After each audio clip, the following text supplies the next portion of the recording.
రాద్ధాంతంగా మార్చేటటువంటి ప్రయత్నం జరుగుతుంది. Especially Congress party వైపు అన్ని వేలు కూడా చూపిస్తూ ఉన్నటువంటి పరిస్థితి, ఈవెందో బీఆర్ఎస్ పార్టీతో కలిపి. ఏమంటారు? ఇది తెలంగాణ నేల. ఈ తెలంగాణ నేలలో చాలా పోరాటాలు ఉంటాయి. అస్తిత్వం కోసం, ఆత్మగౌరవం కోసం నిలబడ్డటువంటి నేల ఇది. ఈ నేలలో ఆత్మగౌరవాన్ని ఎక్కడ కూడా తాకట్టు పెట్టే వ్యవహారం ఉండదు.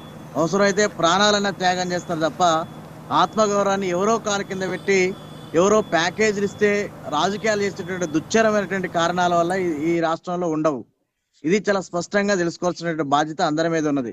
కాబట్టి ఇలా తెలంగాణ ద్రోహులందరూ వచ్చి ఈ తెలంగాణలో మాట్లాడతాం, చేస్తాం, తెలంగాణ ప్రజల్ని మమేకం చేస్తాం, లేదా తెలంగాణ ప్రజలకు మంచి చేస్తామంటే ఈ రోజు ఈ నక్క జిత్తుల మాటల్ని ఎవడు కూడా నమ్మేటువంటి కండిషన్స్ లో తెలంగాణ లేదు. ఇది తెలంగాణ చాలా చైతన్యవంతమైన నేల.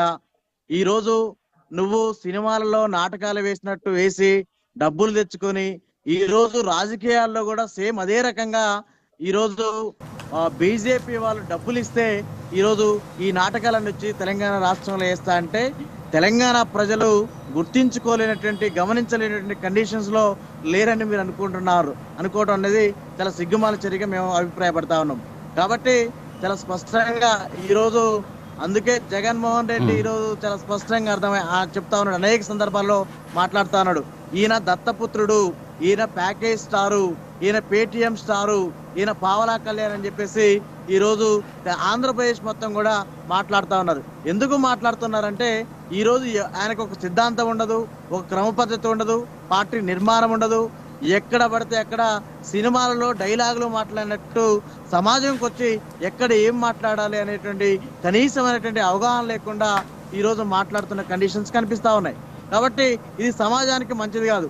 తెలంగాణ వచ్చి తెలంగాణలో ఉన్నటువంటి మేధావులు అలాగే ఆ బుద్ధిజీవుల మీద ఈరోజు మాట్లాడుతూ ఉన్నారు. వాళ్ళకున్న చైతన్యం ఎంత, నీకున్న చైతన్యం ఎంత?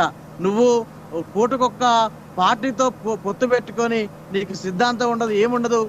ప్రతి సమస్య విషయంలో కూడా రాద్ధాంతం చేస్తున్నటువంటి కండిషన్స్ కనిపిస్తా ఉన్నాయి. ఈ రోజు మేకపోతు మీద లేకపోతే గొర్రెపోతు మీద నీళ్లు పోస్తే ఎట్లా జలధరిస్తుందో అదే విధంగా ఈ రోజు శివంగా వచ్చినట్టు నువ్వు వచ్చి ఊక్కుంటూ మాట్లాడుతా ఉన్నావు. మాకు తెలియదా తెలంగాణలో జార్జి రెడ్డి గారు? ఇప్పుడు జార్జి రెడ్డి గారు మీరు విమర్శలు కాదు ఇక్కడ. ఒక్క నిమిషం చర్చ అనేది శక్తివంతంగా వినండి సార్, వినండి. శక్తివంతంగా చర్చ జరగాలి, విమర్శలు కాదు ఇక్కడ. మీరు ఇప్పుడు మీ పార్టీకి ఒక్క నిమిషం, తమిళనాడులో మీ పార్టీ డిఎంకేతో వినండి సార్, వినండి. జార్జి రెడ్డి గారు వినండి ప్లీజ్. జార్జి రెడ్డి గారు వినండి. మరి తమిళనాడులో మీ పార్టీ డిఎంకేతో పొత్తు పెట్టుకొని ఎన్నికల్లో పోటీ చేసి గెలిచి ఎత్తుకొని పోయి టీవీకేకి మద్దతు ఇచ్చారు కదా, మరి ఆ సిద్ధాంతాన్ని ఏమంటారు సార్? ప్రజలు ఇచ్చిన తీర్పుని ఖచ్చితంగా ఎవరైనా గౌరవించాలి.